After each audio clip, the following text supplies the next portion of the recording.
This devastating lawsuit destroys your right to learn. Brought to you by Tora Bontrager, the Amish Insider on Amish Culture. Synopsis. The 1972 U.S. Supreme Court case, Wisconsin v. Yoder, is hailed as a landmark victory for religious liberty, but it actually strips children of their constitutional rights in the name of religious freedom for adults.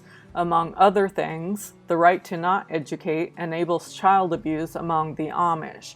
Here's my response to the crisis and how you can help. When I was 15 years old, I was forced to escape in the middle of the night in order to flee a childhood of abuse and to go to school beyond the Amish 8th grade. The Amish religion, an insular fundamentalist form of Christian Protestantism that falls under the Anabaptist umbrella, forbids their members from acquiring an education that would ease the transition away from the church and into mainstream society. Educational deprivation is in the best interest of the Amish institution. It is its most effective tool to keep children from questioning and challenging the authority of over 300 years' worth of male-only leadership. In Wisconsin v. Yoder, the U.S. Supreme Court ruled that the Amish religion's rights outweigh my individual rights to religious freedom, equal protection, and an adequate education. This ruling not only violates children's constitutional rights, but it enables and fosters a gamut of child abuse. Sexual assault runs rampant within the Amish. Children and women don't know that they have rights as American citizens, and most individuals who make the leap to the outside suffer greatly due to a lack of culturally competent support.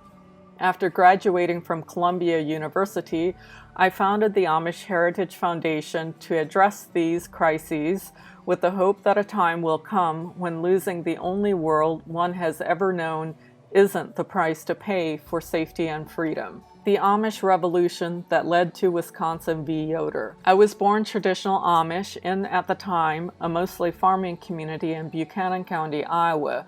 From birth to age 3, I lived on my maternal grandparents' farm in the Dottie House, the small house attached to the big farmhouse. At 11 years old, I consciously realized that practicing the Amish religion wasn't for me. For 4 years, I tried to figure out a way to escape from my abusive parents and the only world I knew, and how to provide for myself before I turned 18. I craved learning, and I wanted to go to high school. None of my dreams were compatible with the church's rules, such as going to school beyond the Amish 8th grade, driving a car, and traveling around the world.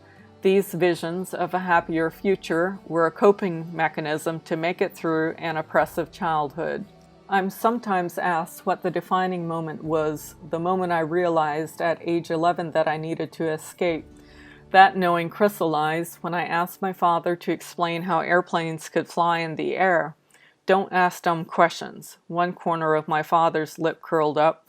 He glared at me, and I knew never to ask that question again. I also knew that he didn't know the answer. If he had, he would have told me. In that moment, I realized that something was very wrong with a religion that made it a sin for a child to learn how planes flew. To prepare myself for my escape, I started to read the local daily newspaper, which was my only source of information about the outside. One day the paper ran a front-page story about a boy who became emancipated. The article explained that a 16-year-old could be given the rights of an 18-year-old if they were abused by their parents. The list of different forms of abuse included educational deprivation. Ah, I thought, that's how I can leave and go to high school before I turn 18. They'll have to emancipate me when I tell them about Wisconsin v. Yoder. Throughout my childhood, I endured a range of abuse, physical, verbal, emotional, psychological, religious, and sexual, from my parents and other members in the community, but I felt that expressing the desire to go to school would be the path of least resistance toward obtaining my freedom. Even in 2020, emancipation isn't a provision for all states. In Ohio, currently the state with the largest Amish population, there's no legal process by which a minor may petition the court to become emancipated. Not every Amish child is aware of the 1972 Supreme Court case Wisconsin v. Yoder, but I grew up hearing stories about it because the protests against state education laws started in the community I was born in. One or both of my parents and a number of aunts and uncles on both sides of the family were pupils when the 1965 Amish Revolution made national headlines. I'll come back to the details of this story in a bit. In the meantime, these protests led to Yoder. Yoder is what allowed the Amish to send their children to Amish-only schools for only 8 years with an Amish-approved curriculum taught by Amish teachers with no education beyond the 8th grade. It's ironic that both my prohibition to learn and my freedom to learn came about because of Yoder. After my escape, one of my uncles who'd left the Amish got me an attorney who put me in front of a judge as soon as I turned 16. The judge ruled in my favor, citing Yoder as evidence that I was educationally deprived. It shouldn't have been legal to emancipate me because Yoder agrees with the church that simply by virtue of my having been born inside the Amish church, my only future is to remain an Amish housewife inside the church. In the eyes of the federal government, as a child born Amish, I don't have the right to any other future. I shouldn't be sharing my story with you, wearing non-Amish clothes, having an Ivy League degree or any degree, and living a life forbidden by the Amish religion and by the federal courts.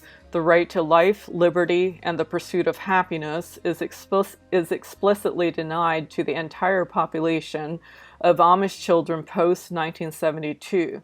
This is among the many reasons that Yoder needs to be overturned. Yoder was and still is hailed as a landmark victory for religious freedom, but it was wrongly decided. It violates children's human and constitutional rights, and furthermore, it enables and fosters child abuse, not only among the Amish, but also among all other religious groups that use Yoder as a precedent for exemptions in the name of religious freedom. Yoder was instead, according to attorney and Professor Marcy Hamilton at the University of Pennsylvania, a landmark victory for extreme religious freedom, and it remains an anomaly in the history of the Supreme Court. A special exemption was intended only for the Amish, but consequently that exemption affects all children in the U.S. and on indigenous lands.